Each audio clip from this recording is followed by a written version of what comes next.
Hi friends, பெண்களுக்கே உருத்தான பூங்கார் அரிசியில் இட்லி எப்படி செய்கிறது பார்க்கலாமா? இந்த அரிசியில் வந்து பார்த்திங்கன்னா நிறைய ஹீமோக்ளோபின் கண்டென்ட் இருக்குது, ஃபைபர் இருக்குது, ப்ரோட்டீன் இருக்குது, கால்சியம் இருக்குது. இது வந்து பெண்களுக்கு மாதவிடாய் காலத்தில் நம்ம செஞ்சு கொடுக்கும்போது பார்த்திங்கன்னா அவங்களோட இடுப்பு எலும்புக்கெலாம் நல்ல வலு வந்து கிடைக்கும். இந்த அரிசி வந்து பார்த்திங்கன்னா இந்த மாதிரி தாங்க நல்லா சிகப்பு கலரில் இருக்கும். 1 டம்ளர் பூங்கார் அரிசி எடுத்துக்கோங்க. அதே 1 டம்ளர் அளவு இட்லி அரிசி எடுத்துக்கோங்க, ஈக்குவல் குவான்டிட்டி. இப்போது இந்த 2 டம்ளருக்கு 1/2 டம்ளர் உளுந்து வந்து எடுக்கிறேன். இதே நீங்க வந்து 2 டம்ளர் பூங்கார் அரிசி எடுத்தா 2 டம்ளர் இட்லி அரிசி, 1 டம்ளர் உளுந்து. இது தாங்க அளவு கணக்கு. இந்த மாதிரி நீங்க அரைக்கும் போது பார்த்தா வெந்தயம் கூட எதுவுமே ஆட் பண்ண தேவையில்லை. இந்த அளவே உங்களுக்கு பர்ஃபெக்டா இருக்கும். இதை வந்து நல்லா களைஞ்சிட்டு ஒன்னாவே ஊற வச்சுக்கலாம்.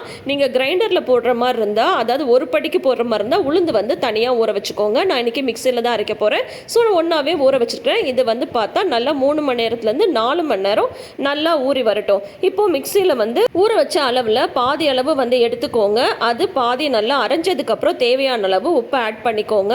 அதுக்கப்புறம் இந்த மாதிரி நம்ம மிக்சியில் அரைக்கும் போது ஐஸ் கியூப் வந்து போட்டு அரைச்சோன்னா மாவு வந்து சூடாகாமல் இருக்கும், உளுந்தும் ஒரே மாதிரி பொங்கி வரும். இது வந்து ஒரு சின்ன டிப் தான். இப்போ உப்பு போட்டு நல்லா கலந்து வச்சாச்சு. நல்லா ஒரு 5லேருந்து 6 மணி நேரம் நல்லா புளிக்கட்டும்.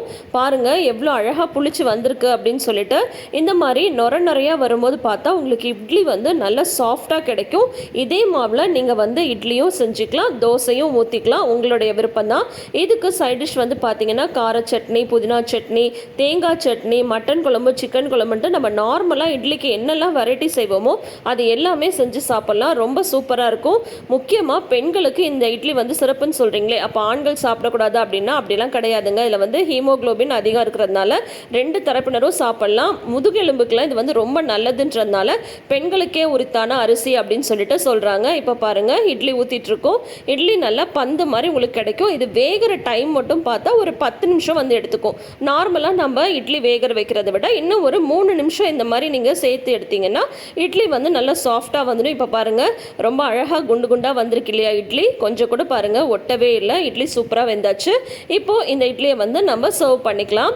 நல்லா சாஃப்டாக பஞ்சு மாதிரி இருக்குது. நான் சொன்ன குவான்டிட்டியை மட்டும் மறந்துடாதீங்க. 1 டம்ளர் பூங்கார் அரிசி, 1 டம்ளர் இட்லி அரிசி, அதுக்கப்புறம் 1/2 டம்ளர் உளுந்து. நான் இன்னைக்கு வந்து வெஜிடபிள் குருமா தான் செஞ்சுருக்கேன். இந்த இட்லிக்கும் வெஜிடபிள் குருமாக்கும் அடடடடா சூப்பராக இருந்தது. இந்த மாதிரி ரெசிபீஸ்க்கு மறக்காமல் நம்ம சேனலை சப்ஸ்கிரைப் பண்ணிக்கோங்க. தேங்க்யூ.